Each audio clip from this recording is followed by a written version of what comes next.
আমাৰ আজিৰ টপিকটো হৈছে আমোদজনক কেইটামান সঁচা ঘটনা আমাৰ ভাৰতবৰ্ষৰ ওপৰত।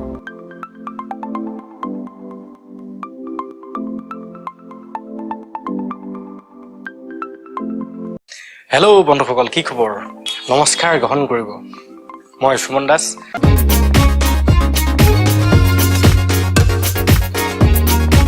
লৈ আনিছোঁ আমাৰ অল ইন ওৱান চেনেললৈ।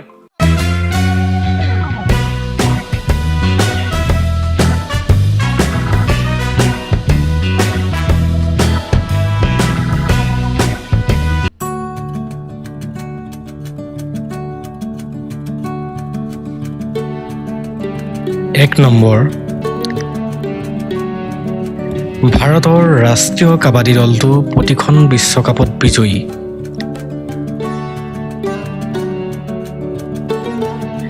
ভাৰতে এতিয়ালৈকে আয়োজিত হোৱা 5জনীয়া পুৰুষৰ প্ৰতিখন কাবাডী খেলত বিজয়ী হৈছে।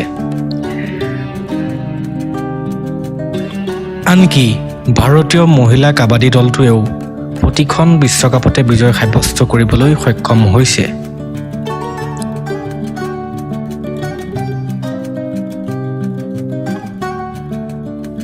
2 নম্বৰ, চন্দ্ৰত পানী থকা কথাটো ভাৰতৰ দ্বাৰা আৱিষ্কাৰ কৰা। 2009 চনৰ ছেপ্টেম্বৰ মাহত ভাৰতৰ ইছৰো চন্দ্ৰায়ন 1ৰ দ্বাৰা এই সত্যৰ পোনপ্ৰথমে আৱিষ্কাৰ কৰিছিল।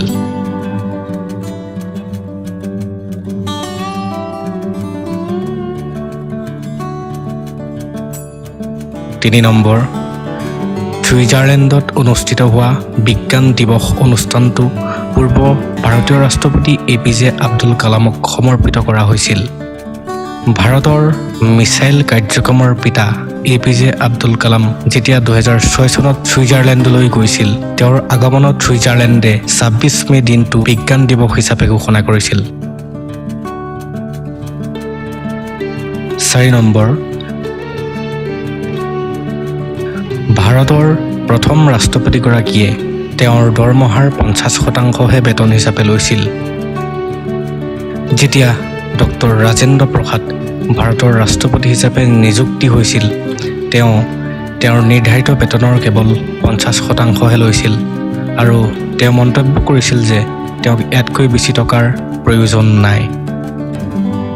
আনকি তেওঁৰ নিজৰ 12 বছৰীয়া কাৰ্যকালৰ শেষৰ ফালে তেওঁৰ দৰমহাৰ 25%হে লৈছিল।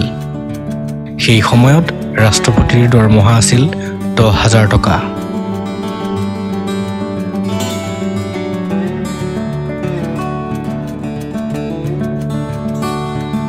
5 নম্বৰ, ভাৰতৰ প্ৰথম ৰকেটটো চাইকেলত লৈ অনা হৈছিল। প্ৰথম ৰকেটটো ইমানেই পাতল আৰু সৰু আছিল যে সেইটো কেৰালা স্থিত থিৰুভান্নাথাপুৰমৰ থুম্বা লঞ্চিং ষ্টেচনলৈ চাইকেলত লৈ অনা হৈছিল। যদি এই ভিডিঅ'টোৰ দ্বাৰা বা এনেকুৱা কিছুমান ভিডিঅ'ৰ দ্বাৰা আপোনালোকৰ দৈনন্দিন জীৱনত কিছু সহায় হয় বুলি ভাবে, তেন্তে আমাৰ অল ইন ওৱান চেনেলটোক ছাবস্ক্ৰাইব কৰক আৰু প্ৰতিটো ভিডিঅ'কে লাইক কৰক আৰু শ্বেয়াৰ কৰিবলৈ ভুলতো নাপাহৰিব, কাৰণ এনেকুৱা জ্ঞানৰ আৱশ্যকতা আমাৰ সকলোৰে আছে। আপোনালোকৰ আশীৰ্বাদ, আপোনালোকৰ মৰম চেনেহৰ সদায় কামনা থাকিব। গতিকে আপোনালোকে লাইক কৰিব। লাইক কৰিলে আমি উৎসাহ পাম নতুন টপিকছ কিছুমান লৈ আনিবলৈ। গতিকে আজিলৈ ধন্যবাদ, বিদায়।